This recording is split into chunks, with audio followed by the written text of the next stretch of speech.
Welcome to our webinar, From Zero to Snowflake. We're pleased to present the speakers who will be presenting today's session. Adrian Betanzos, Data Strategy Manager, and Raul Fernandez, Tech Lead Delivery. We'll now commence with our webinar. Welcome, Adrian.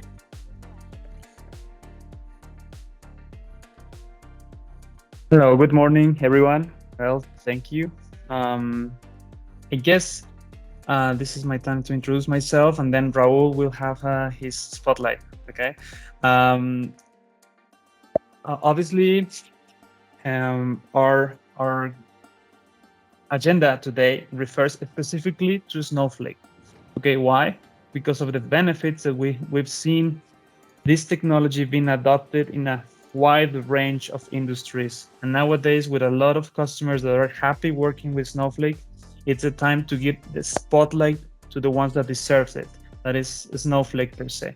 I'm going to share my screen, Astrid, if that's okay. I have a couple of slides ready to be shared. And I should... Okay. There you go. I just want to give a quick brief on who we are. Okay, our company name is Derevo, or Derevo, they might call it in English. Our main focus is to release all the power of data, right? When it comes to data initiatives in this integrated digital era, we know that through data, you can win, right? Through the very clever use of analytics, the leverage of data science, it could obviously make companies get ahead of their competition, right? Right now, we're focusing on really understanding what is it happening in the business, what is the vision, what is the main strategic objective, and then we'll look into the technologies available, right? The focus will be necessarily business-wise.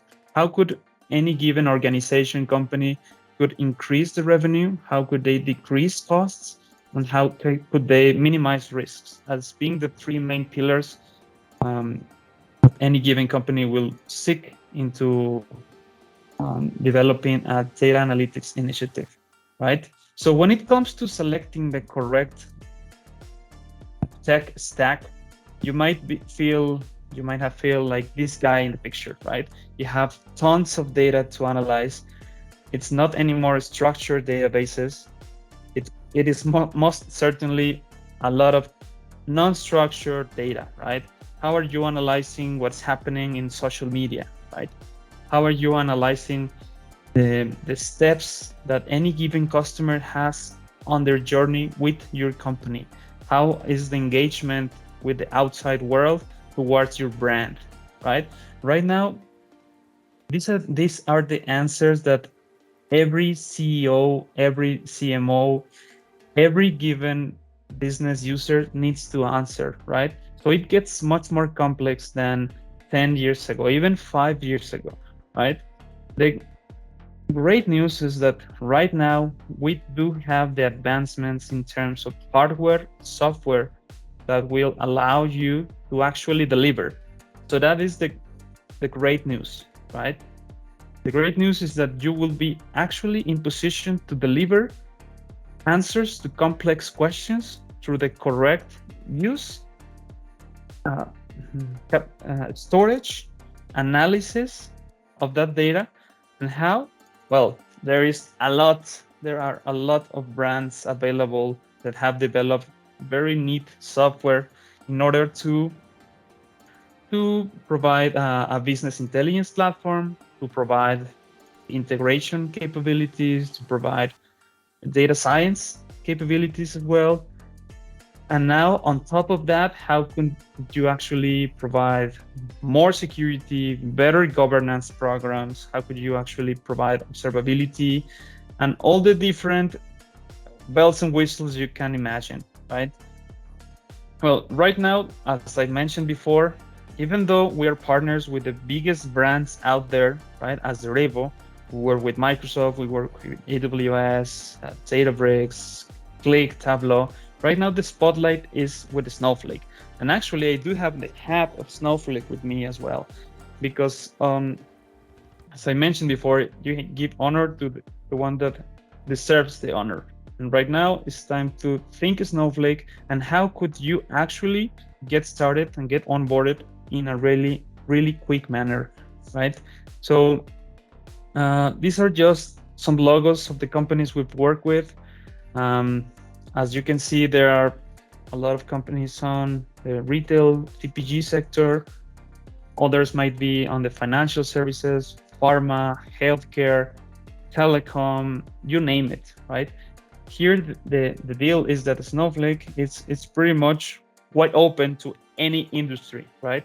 You select, you as a company put on the table the domain expertise, and Snowflake puts all the computing power and all the proprietary data handling, right? And we as a consulting company, Derivo, help you with the hands to actually deliver the project, right? So pretty much is all I have this morning for you guys.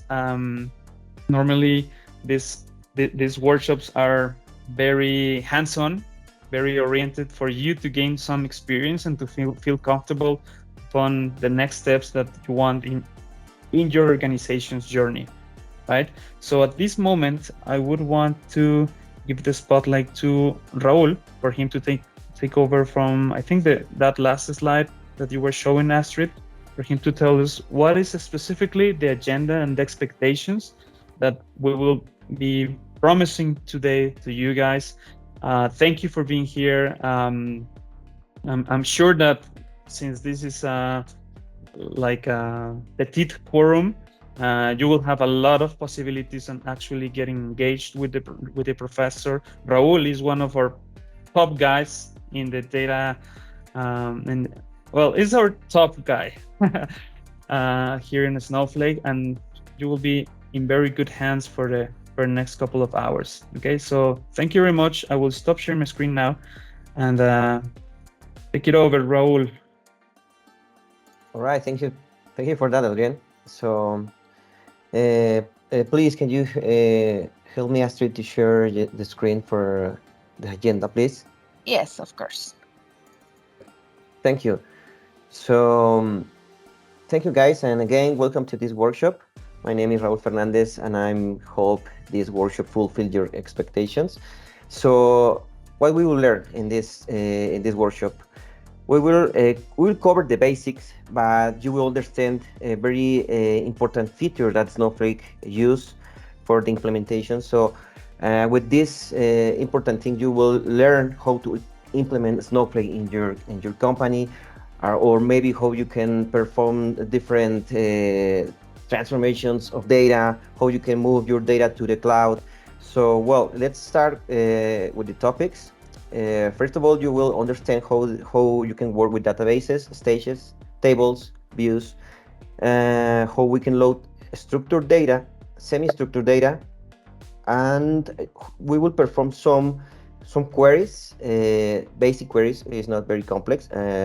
Then we will learn how we can clone objects, what is this for, how we can use this functionality in real scenarios. And then we will understand how works this very important feature, time travel. And then we will play with roles, and we will create some users, and we will assign some privilege. And also we will learn how to share databases, and also how we can use the marketplace. Okay, so please feel free to ask some questions.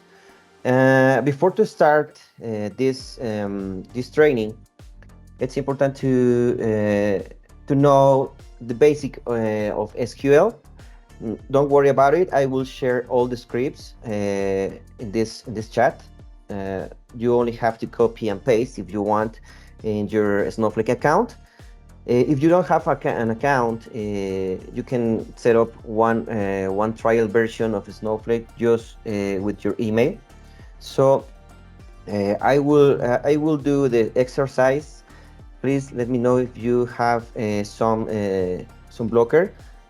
First of all, I will share the file with all the scripts that we will use in this workshop. Please let me know if you can see it in the chat. You can download it. If you can't download this script, I can share in the chat the scripts if you need it. But so let's start. I will share my screen. I will start with the exercises. Please let me know any doubts. Okay, I will share my screen now. Can you see my screen, right? Yes. Okay, I will share again. Okay. All right. So let's start. Okay, before to start this this lab, we need an account in Snowflake. As I mentioned before, you can create a trial version for 30 days. You only have to use your email, and you can choose the version that you needed. You can use standard, enterprise, business critical, and you can select the provider, Amazon, Azure, or Google Cloud. For this exercise, I also create a new one, a trial version. Okay. This is the user interface of the Snowflake. You can see it's look like SQL or another databases. So what we have here, the principal menu is and that we use every day is the worksheets. What we have in the worksheets, okay? If you can see here we can perform queries, we can see the results, we can connect to databases. Also, you can choose warehouse. I will explain later what is a warehouse. In the left side, you can see the worksheets databases. Okay, these databases are just for sample data. Worksheets, I already create one, and if you can see, when you create one worksheet, the name is the timestamp. Okay. Additional to this, if we go back to the home page, we have some dashboards. You can do some queries, and with the result of this query, you can create some visualizations. Okay. Also, we have the databases, private sharing. We will check this later. Marketplace, and also here in activity, we have the query history. We will work with the history to understand how this can help us to understand the execution of the queries. And also we have resource under admin, we have warehouses, resource monitors. I will explain why what is the importance to use resource monitors later. Okay, so, and we have users and roles. Currently I just have one user. Maybe if you are working with a new environment, you will see the same. If not, maybe you are using an account that your provider shared with you an access. Okay, but no problem. Please let me know if you have any question, or you can write the question in the chat. So let's go to the next topic. What is the information that we will use? Okay, we will load data from Amazon S3 bucket. Okay, this data is in CSV files. The CSV files are delimited by comma, or you can see that you have I don't know if you have headers, etc. I will share an example how this CSV file is performed. Okay, so first of all, let's go and search here databases. We will create a database. We have two options. We can create by script. You can use create database and the name, and also you can create directly here with the user interface, and it's I think an easy way to create a new database. So let's create a new one. Okay, the name of the database is CityBike. Okay, then we choose create database, and it's already created. Okay. After this, after create database, we will validate if in the under admin we have already a warehouse created. If you have a trial account, you will see that we have a default warehouse. Okay, the warehouse will help us to run queries. Okay, I will explain in detail later. So we already have the warehouse. Also, we have the database, and then we need to create the table that we will load all the CSV files that we already have in the Amazon S3 bucket. So let's go to worksheets. If you remember, we create one worksheet. I will select this worksheet, and here in the top right side, you can validate the roles that currently we have. I will select sysadmin, okay, and the default warehouse. Okay. Now I can select a database. Okay, I will check refresh. Okay, let's do this process again. Make sure before to create the CDBike database, you will have to use the role sysadmin. If you can see, I'm using the account admin, and this is not the way to do it. First, let's do it again. Okay, sorry for that. So let's change our role of account admin to sysadmin. Okay, now let's create the database.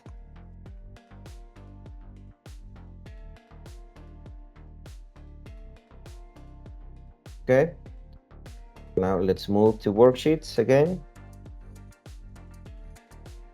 and I should see the database. Okay, okay, CityBike and public schema, and here we can copy our first script that creates a new table. Okay, if you can see here, I'm creating a new table that name trips. Okay, in this table we will load all the CSV files. So how we can run this query? If you select this script, you can use Control Enter, or you can click here to run the query. And now I already created the table trips. Okay, how we can validate this? If we go to databases here, and then I can refresh, and here is my table trips. All right. Well, let's create an stage to point to this Amazon S3 bucket. We can do it in code, in script here, or we can create it here in your data. Select database, and we can select the tables, and also we can select stage. Okay, I will select Amazon S3, and here we will load the URL to create this stage. I will name CityBike trips, and I will use this URL I already shared in the text file. Okay, and this is an Amazon S3 bucket public, so we don't need authentication. And let's click here and create, and this makes a connection to Amazon S3. If you can see here, we have all the CSV files. We are talking about 65 million of rows, and we have a lot of files. Okay, so we will test the performance for this load, and also we will change the size of warehouse to understand how this can help to speed up a query if we need it. So let's move again to worksheets. Before to continue, we can rename the worksheet if you need it. Click here and you can name it city bike, sorry, city bike workshop. Okay. Now, if I want to select or view the files, if you can see, before we select the database and then the stage, but also you can use this function list. Add city bike trips is the name of the stage. We can run this. Remember, Control Enter or click here to run, and here we have the results with all the CSV files. Okay, so let's move to the next topic. If you can see the CSV files, the CSV files have different formats. We need to specify the field delimiter, record delimiter, and also we can set up if these files has a header. So to load this data, before to copy this table, we have to specify the format that we will use in our copy function. Okay, so let's create a file format. This is the name that the format, the object that we need to create, file format CSV. The type is CSV because we are loading CSV files, and we will use some parameters like field delimiter, record delimiter, header, and some comment if needed. Okay, so I will create this file format because I will use to copy all the CSV files to the table. Now I already created the file format. Okay, if we want to verify this format, we can use this function, show file formats in database citybike. Let's run this query, and you can see here all the parameters for this file format. Okay, so now let's move to the next exercise. Okay, we will load these files into this table. All right, so before to go and use the copy function, I want to share with you this the explanation about the warehouses. Okay, if you can see here, we have a warehouse with the size small. Okay, how this works? The warehouse, imagine, is your compute resource that can help you to run queries. Right, so this warehouse we have as a small size. I will show you. If I change the size of the warehouse to medium or large, the query will run faster, right?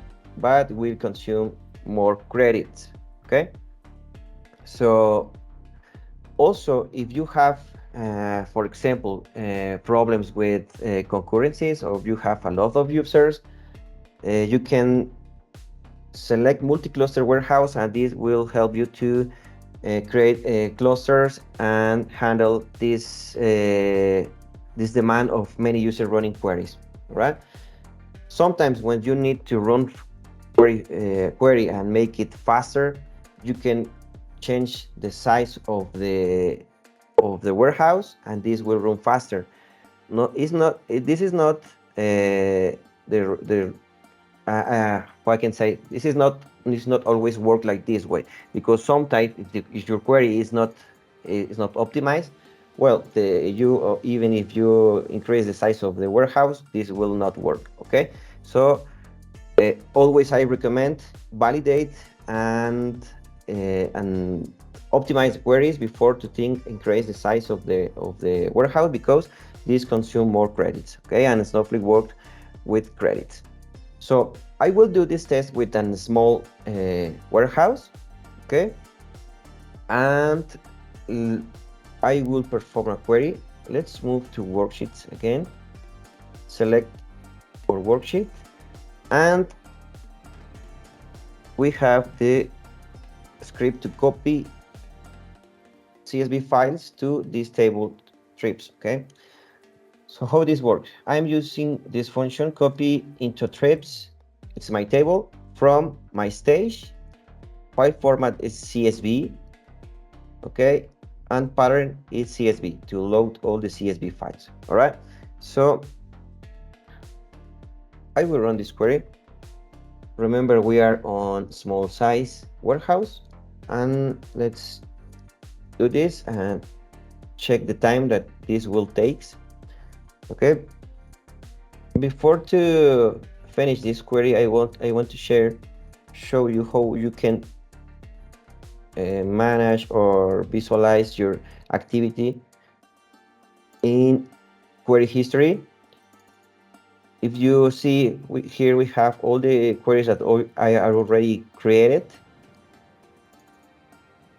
And if you click in query profile, you will see how this is running. You can see some statistics, okay, the timing, the disk utilization, etc. Okay, and also you can validate the query ID.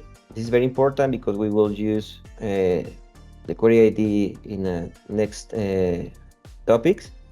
So let's go back to worksheets and let's see if this finished.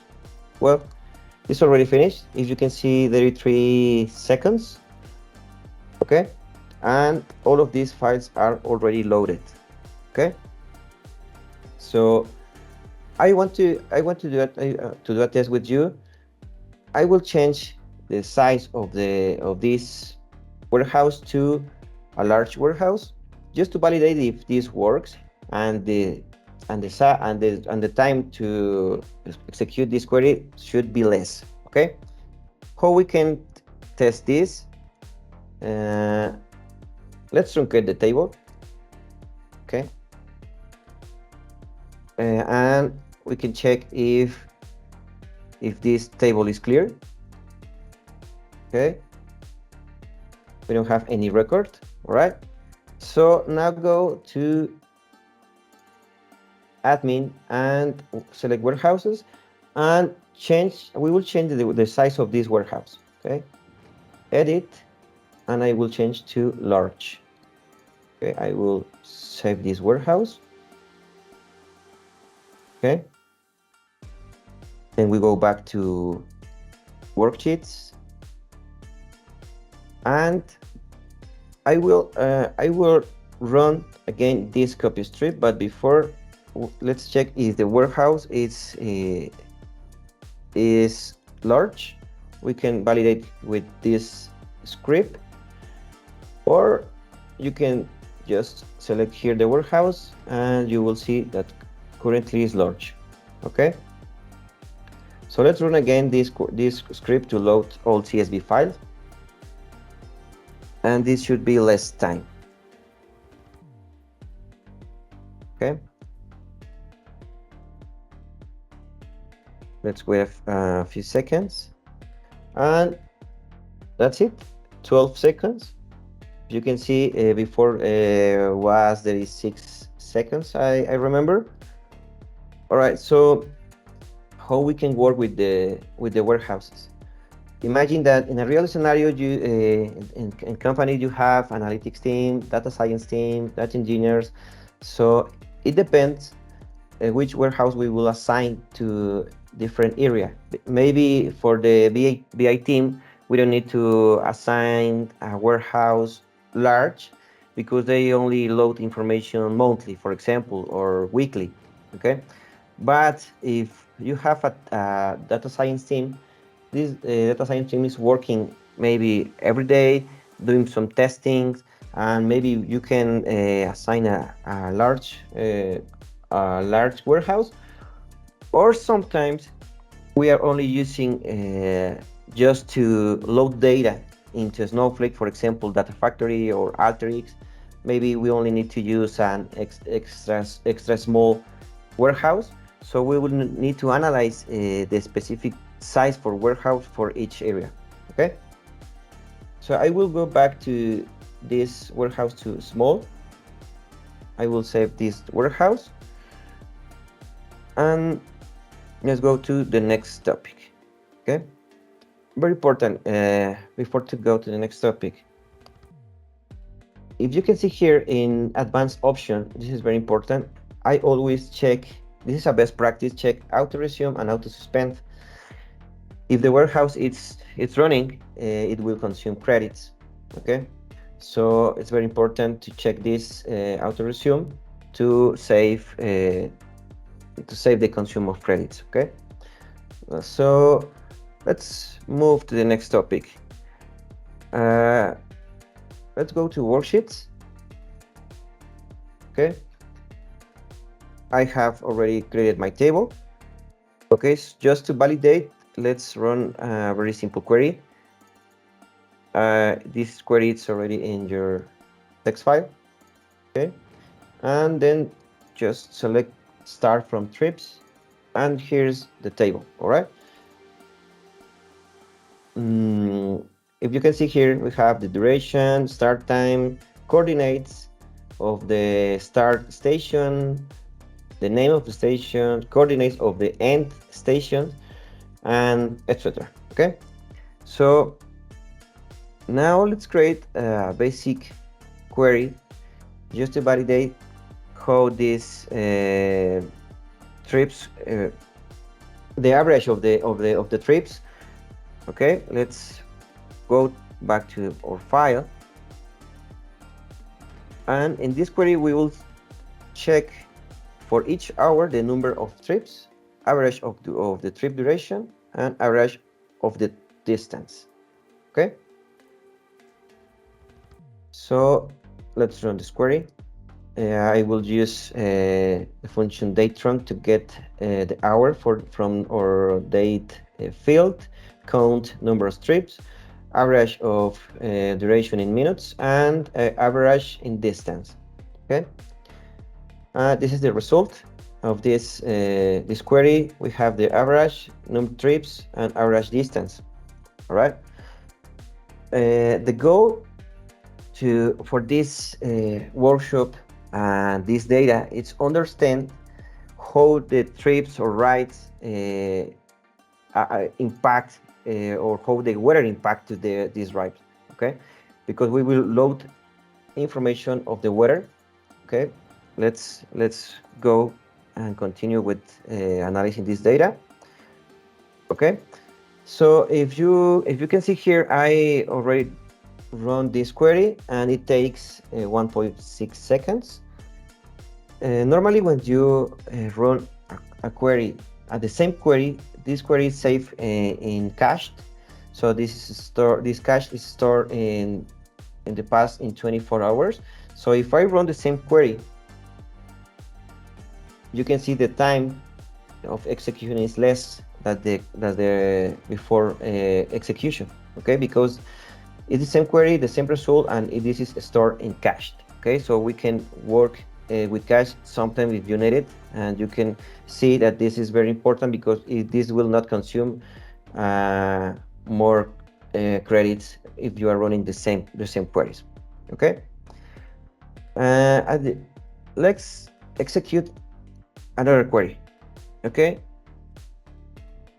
this query is just to validate which month is the busiest. Okay,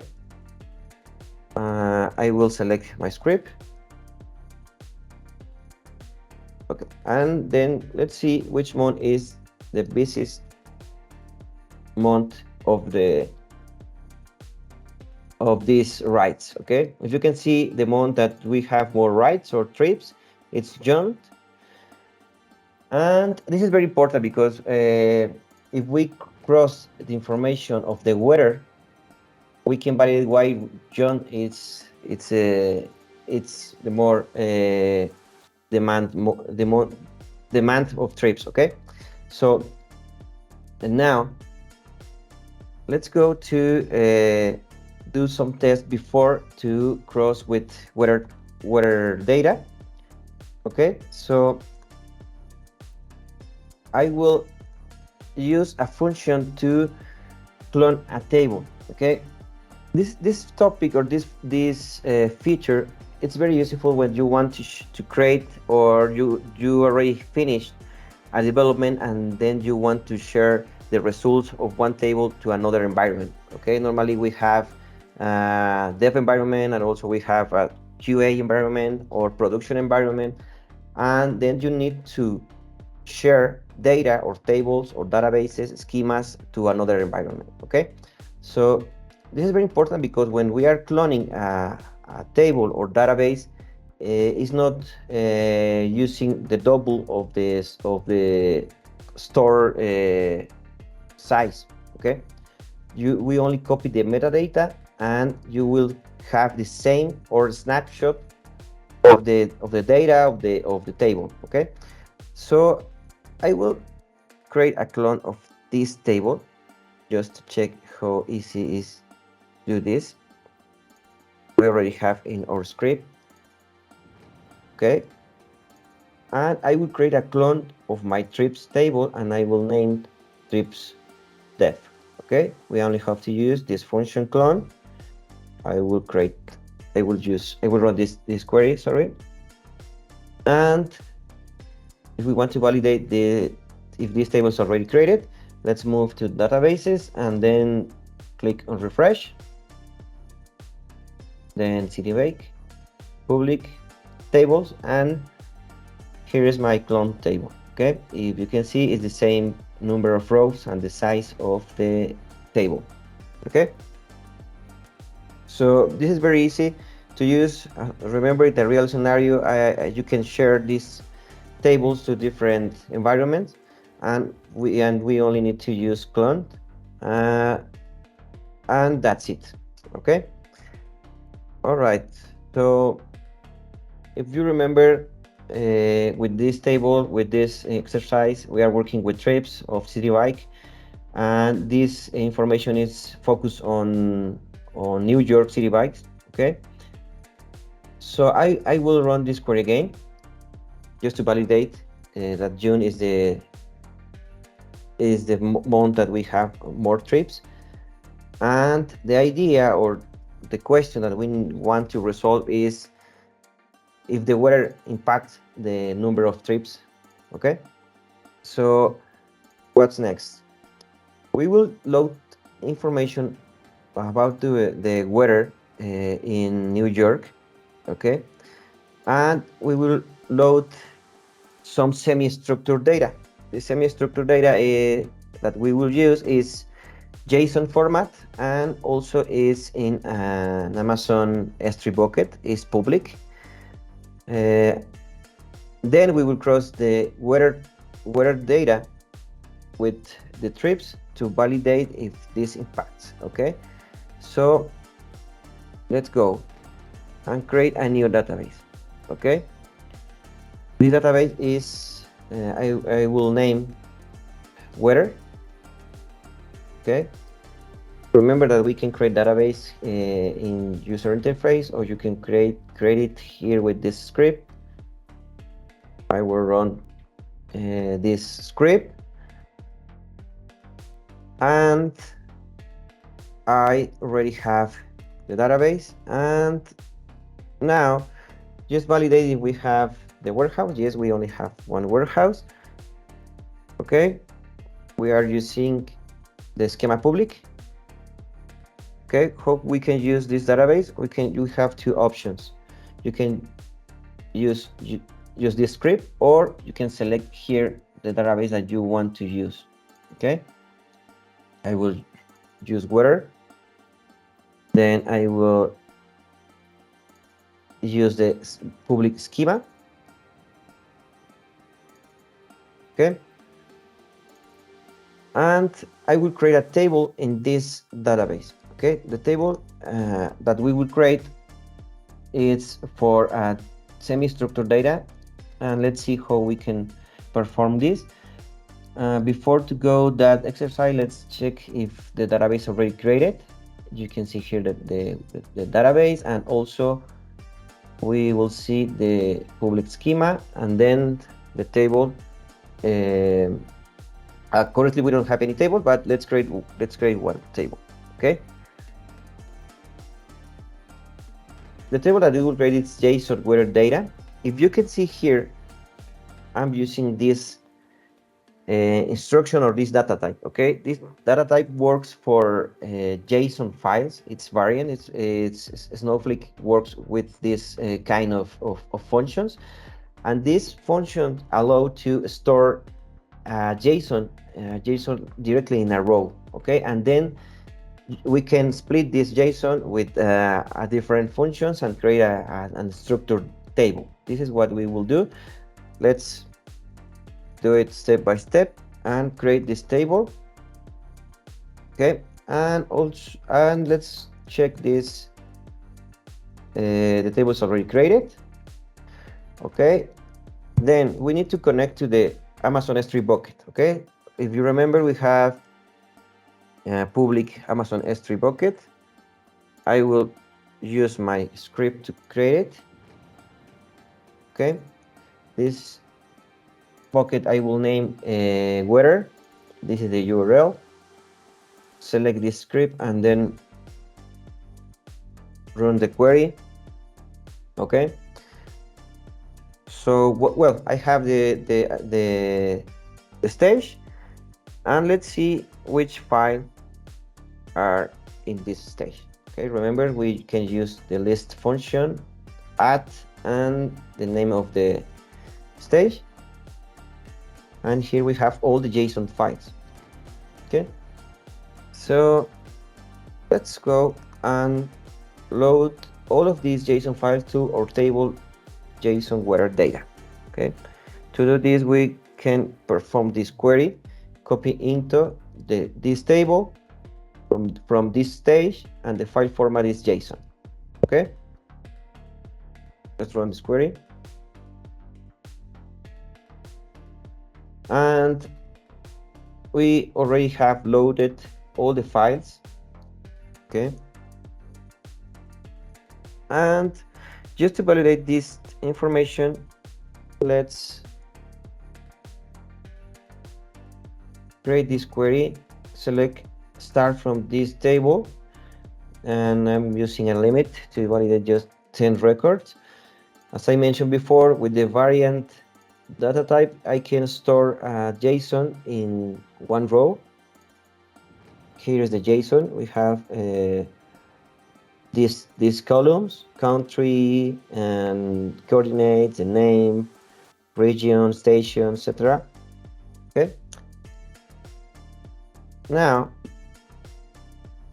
I already have this table with this data type variant. I will create a view to split this JSON file to a structured table. Okay, so the view works like other databases. You can store in a view the results of a query that performs a lot of joins or transformation process or cleaning process. And imagine in a real scenario, if you are working with queries or reports that every day you have to cross different tables, the best way is storing a view. Okay, in Snowflake we have normal views and materialized views. All right, so let's create a view to transform or parse this JSON to a structured table. Okay, I will go to my text file and I will search this query to create this view. Okay, and let's check how this query is working. Okay, I will create a view, JSON weather data view. Okay, and if you can see here, I'm using this v the notation just to get the value of this JSON file, and also I can transform the data type. Okay, if you can see here, for each column of the JSON file, I'm using this v notation to get the exact field that I need. Okay, Additional to this, I'm doing some filter for this station ID. This is because it's the newer airport, and this is the closest station of the weather condition for New York. Okay, remember that we are working in CityBike with CityBike data, and we want to validate how the weather impacts the trips. Okay, let's run this query again. Sorry, let's run this query. It's the first time. And we have the view already created. Let's check if this is working. And refresh here, and then we have the JSON weather view. Okay. So just to verify if this view is working and the results, or what is the structure table, run this query. Okay, verify the view with the following, and I will select all the fields of this view. I will use this function datetrunc to get just the month, and I will use this 2018 January. All right. So let's run this query. If you can see here, we have an structure table. It's not a JSON file, as you remember, and we have the city name, country, coordinates, etc. So this is the way to work with JSON files. You can see it's very easy. It's not complicated. You have to use a variant to store the JSON, and then with this notation, with V, we can get a specific column or field from the JSON file. Okay.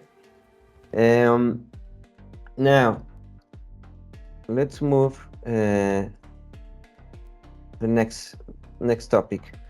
Okay. If you remember, the original question is, how the weather impacts to the trips. Okay. So to perform this or get answer from this question, I will cross the weather view with trips table. Okay. So to do that,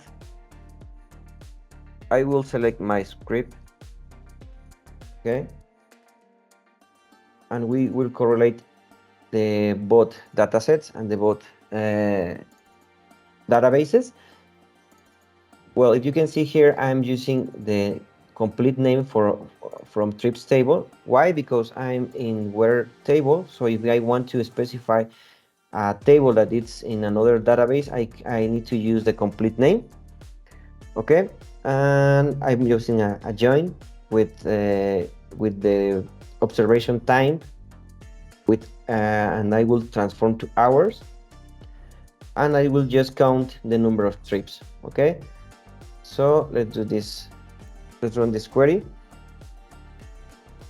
and here is the result. If you can see here, we have more trips when the condition is clear.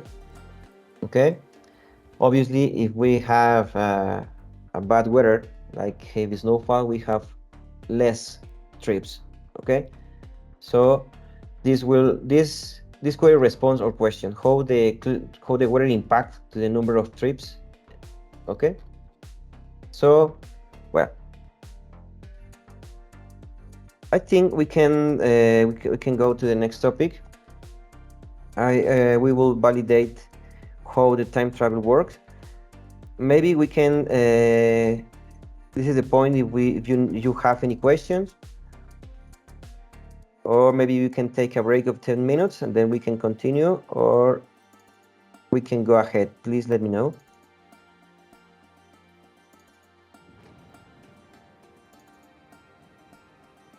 Break would be fine for me. Roll, I don't know for how long. Yeah, I think 10 minutes is okay for you. Thanks. That's good. Okay, so 10:05 we can start again with the workshop. Okay. Okay.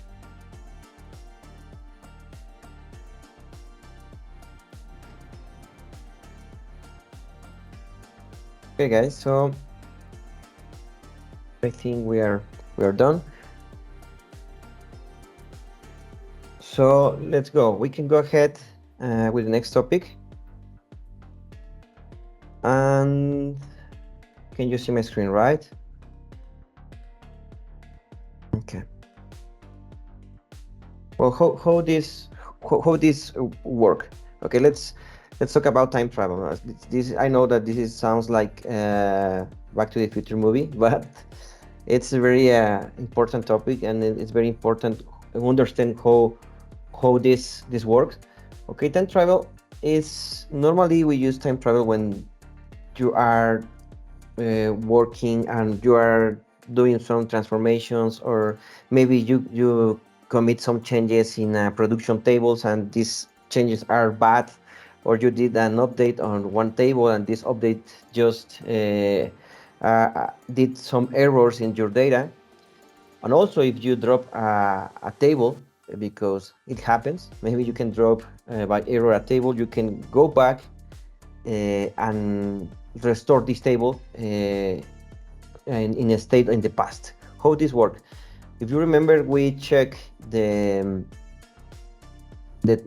ID of the queries. Let me show you again.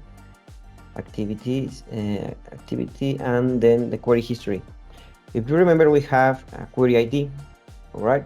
So every time that you run a query, it creates Snowflake creates a query ID. So if you did something in the past, this can this will be available for 24 hours. And also you can set up this this time travel to more time.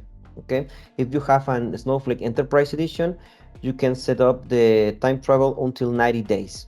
Okay, this is if you are working with very important tables, maybe you need to specify that you want to store in the time your table. Okay, remember this works, the default is 24 hours.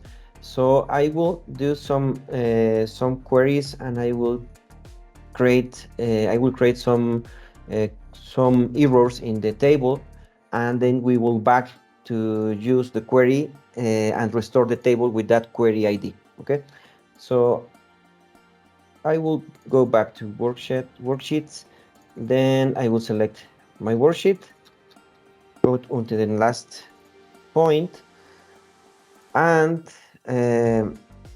imagine that you are working, or you have a junior DBA, and this junior DBA perform this query. Okay, and just drop the JSON query table, and the table is not, it's already dropped. And if I want to validate that this table is not longer exist, if I select, well, the table is not there. Okay, so an easy way to restore a table that it's already dropped, we can use this function on drop table. Okay, and I will run this query. Now the table is already restored. Let's check if is this working, and I have the table already created. Okay, this is an easy way to undrop your tables. Okay, so now let's do a test with time travel. Okay, and we will change to database to trips or city bike. Okay, and the schema public, because we will work with that table. Okay, then I will do a simple query just to check the name of the stations of this table. Okay, I will run this query. If you can see the station has a correct names. Okay, and imagine that I'm working and doing transformations or doing some cleaning process, and I will update this field with a dummy value just to create this error in this table. Okay, I will run this query to update all of the station name to this value. Okay, to this dummy value. I will run this query, update trips, start station name with this value, and then we will check if this change it's already done. Remember, we are working with 61 millions of rows, and this is this already set up the update. Let's check if this works, and if you can see, we only have one station. Okay, the station is this dummy value. So now how we can go back and restore our table. Okay, for that I will use a query. I will put here in this worksheet, and with this query we can identify the ID of the query with the last update. Okay, and then this ID of this query I will store in a variable, and I will name query ID. Okay, if I run just this query before to set the variable, I will see the query ID with this filter where the query text use an update function. Okay, let's validate this. Here I have the query ID. Okay, this query ID I will store in this variable. So then I will run the complete query to store the result in this variable. Okay, I already identified the query ID where I did the update. Okay, how we can use time travel? To use time travel, we can use the statement before. Okay, how we can restore the table? I will create the same table with this instruction: create or replace table trips, as I will select all fields from this same table before this statement. The statement is the query ID that I already stored in a variable. Okay, so I will run this query. Okay, it takes a little time, and then I will prepare the query to validate that we have the correct station names. Okay, the trips it's already created, the table trips, and let's check if this works. I will run this query, and now I have the correct names for this station name and for this table. Okay, believe me, this happens. I live not myself, but I've used this function before, and it's very useful, and it's a very good feature for Snowflake. Okay, let's move to the next topic. Now we will work with roles, and we will use the account admin to create roles, and how we can assign roles to users. Okay, Snowflake works with role-based access. What does this mean?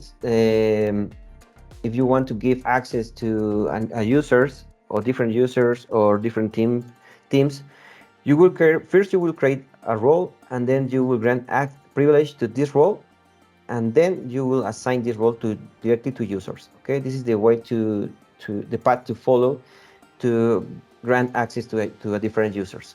Okay, so I will create a new role. If we can see here, currently we are Snowflake has the default roles. Okay, let me check. Here we have the current roles or the current users. Here we have the current roles. Okay, the super admin is this role, account admin. Sysadmin is normally you work with this role to create new ones. If you create a new one role, you can assign to sysadmin, because with this role you can create tables, you can create stages and views, etc. Security admin control the access of the users, administrate the warehouse. Okay, and the public is for all users. Okay, this is the default user that Snowflake works. Okay, let's move and create a new role. Remember, you can see your role here. Okay, if we go back to our worksheets, you can check your role. Now I'm using sysadmin. Okay, if I want to create a new role, I will change the role to account admin. Okay, the super user. Normally we recommend assign the account admin just to 2 or 3 users in your company, because this is a super user and you can perform everything with account admin. Okay, well, change a role to account admin.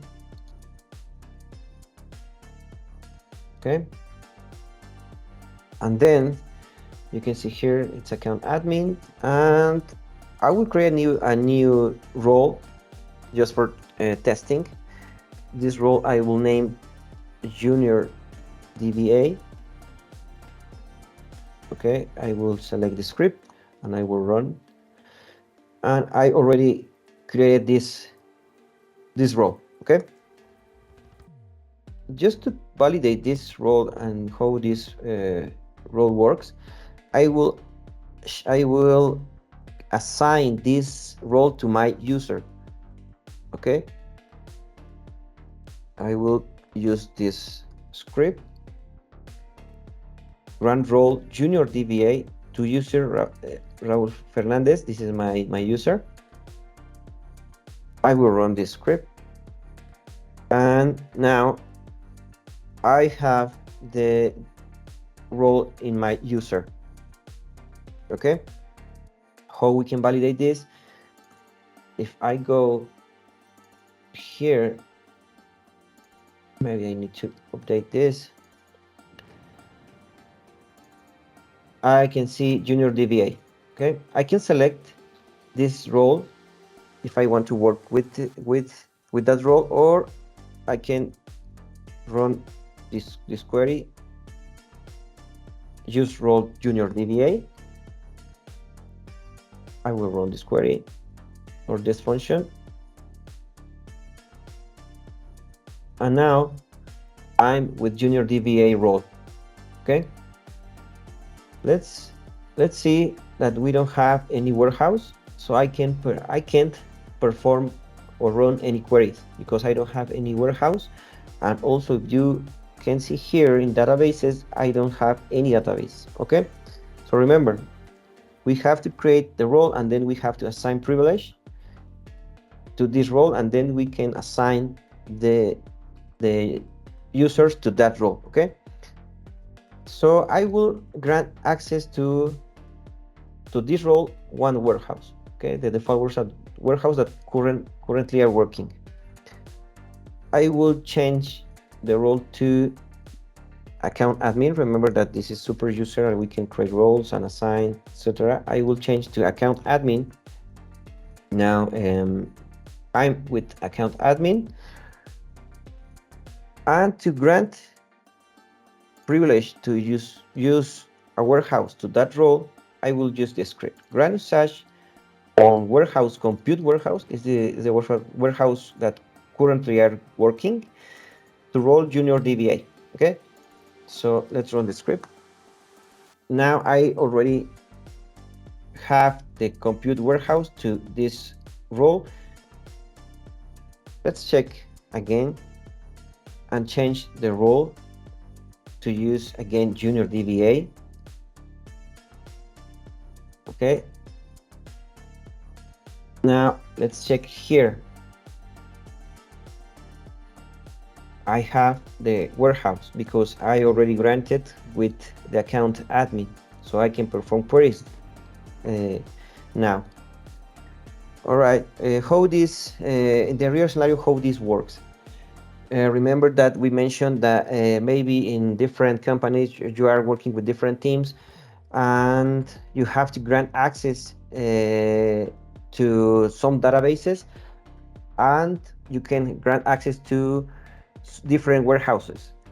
Why? Because it depends the size of the warehouse, the consume of credits. Okay, remember Snowflake worked with credits, and if you have a warehouse with huge size, maybe you can consume more credits that you need it. So we need to think which warehouse we will assign to different roles and which users. Okay, so let's check this role. We are in junior DBA. We don't have any objects, just the simple data.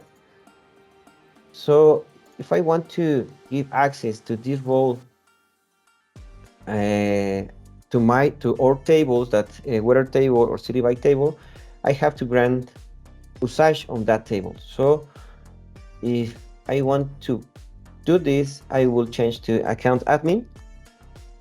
Okay, and then I will run 2 scripts just to grant usage on database citybike to this role. Okay, I will run this script, and also I can run this script. I'm doing this because I want to this role can see these 2 databases. Okay, so how we can test it? Let's run again, use role junior DBA. Okay, and now I can refresh here, and now we have the city bike and weather table available for this role. Okay, so let's move to the next topic. Let's go back to our home page, and we can change our role to account admin. Okay, what we have to you as administrator.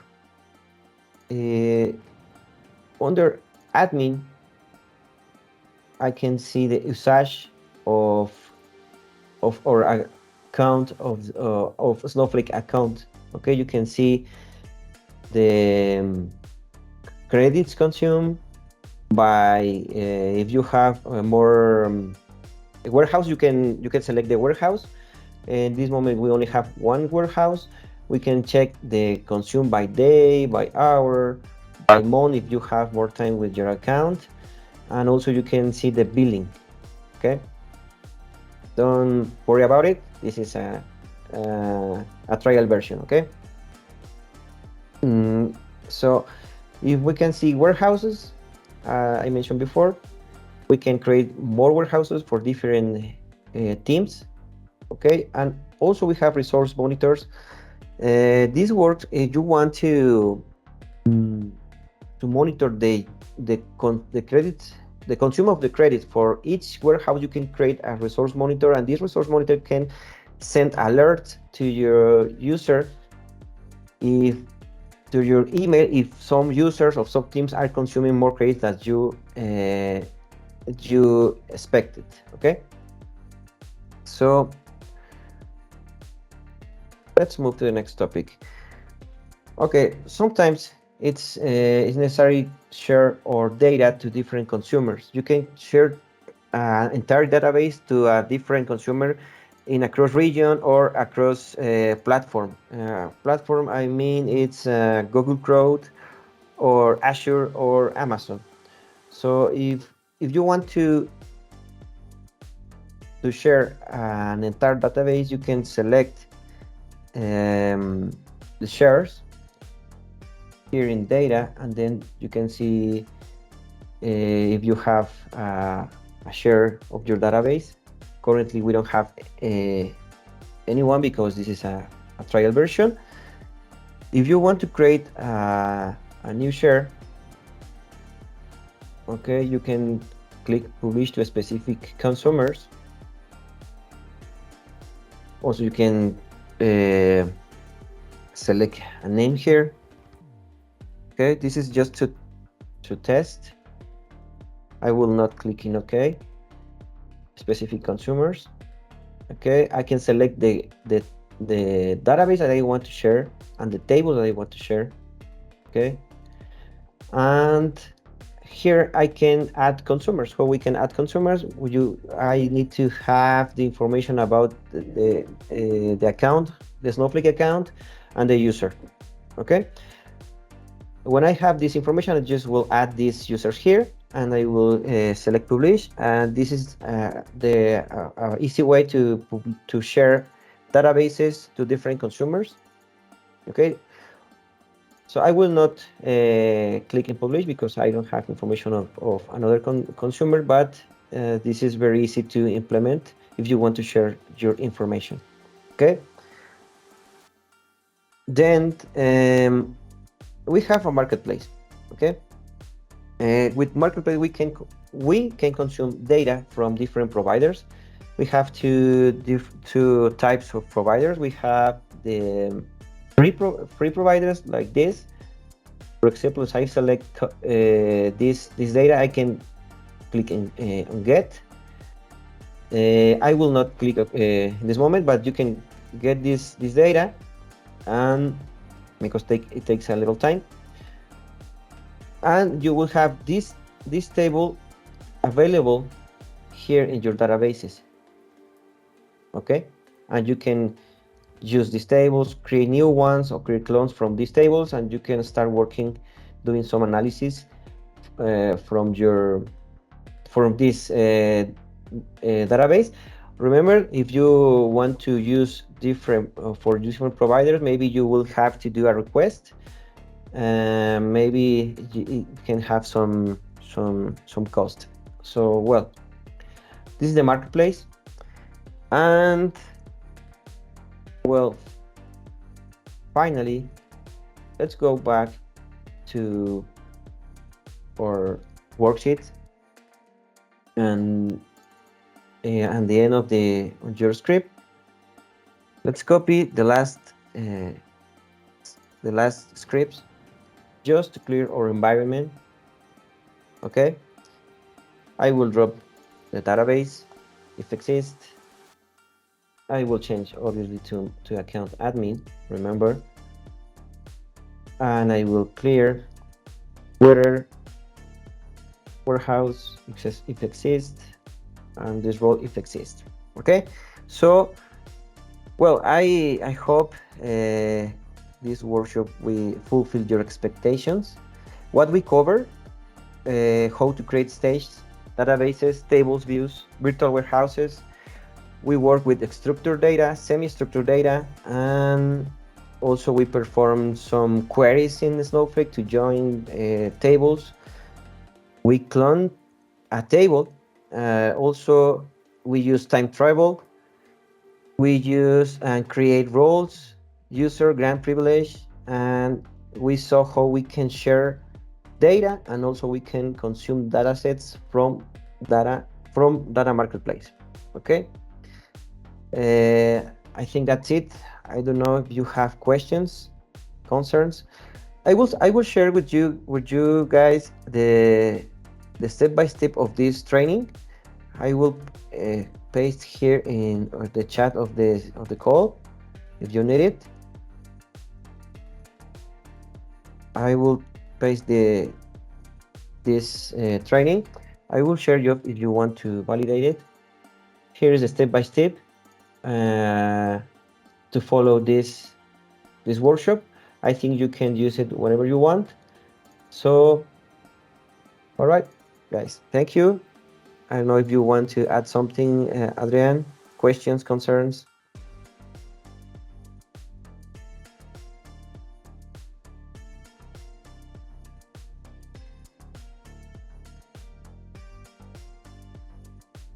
Well, I think this was a pretty nice first approach to Snowflake. Thank you, Raul. This definitely opens up the appetite, right? To what is a true SaaS platform, right, Raul? We've used another kind of solutions, technical solutions. Some solutions might come as a platform as a service, right? In which you will have to be very skilled or really learn a completely different language. In this moment, when we consider Snowflake, we encounter a platform that is truly SaaS, right? All the maintenance or the upgrades happened behind the curtains, right? You don't have to deal with anything towards that. It's completely SQL native. That means that you can do all the magic with only knowing SQL, right? You can take it further with Python. We've known a lot of data science engagements with different companies that use Snowpark, right? I don't know, Raul, if you got the chance in any given moment to mention something about the Yeah, Snowpark. right. What do you think? Yes, well, as you mentioned, Adrian, this is the basics of Snowflake. We have a lot of functions. We can create different scenarios. We can use Snowflake with different platforms because maybe you need to ingest data from different data sources. So normally when we are working with a Snowflake, we create an architecture with Azure, for example. Normally we use Data Factory to ingest data directly to Snowflake, and then we can create a lot of transformation with SQL. But if you need to create, for example, I don't know, advanced analytics, to use Python scripts, for example, and maybe you need to run some machine learning, there is an option to activate the Snowpark directly in your Snowflake account. When you are creating SQL worksheets, you have the option to create a Python worksheet. This means that you can use your Python code to create more complex transformations. And also you can create warehouses specific and optimized for Python and Snowpark. Snowpark allows to use Python. If you know Python, it's very powerful to use machine learning, advanced analytics, and everything, a lot of possibilities to use transformations and more complex queries. Absolutely. So, and I mean the benchmarks against the main competitors of Snowflake, it's called Databricks. Databricks is a very respected technology as well, but the Snowflake engine has proven to be as fast and even faster as Databricks, another leading technology. So we're very happy to be aligned with Snowflake's vision and how it's making a reality the zero cloning, the time travel, everything that makes an admin everything that gives an admin peace of mind, right? Raul has seen that.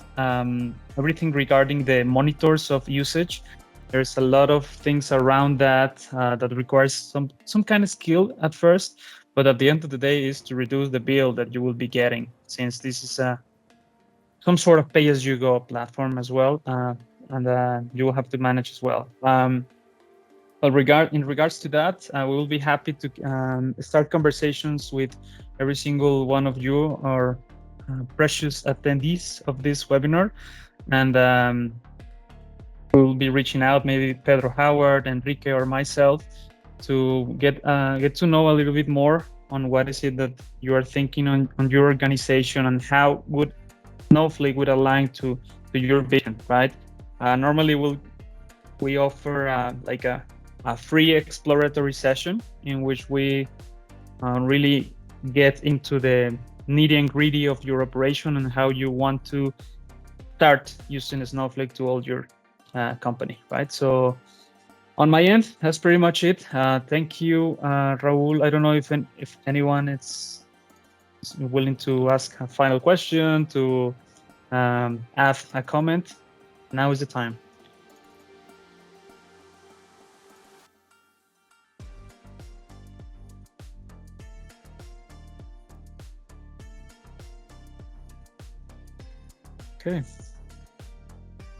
Okay. So if that's not the case, well, thank you very much for being in this webinar from Zero to Snowflake, and thank you very much, Raul and Astrid, for making this possible. Thank you, guys. Have a great day. Thank you. Thank Bye-bye. you. Bye-bye. That was a really good introduction. Thank you, Manuel. Bye-bye.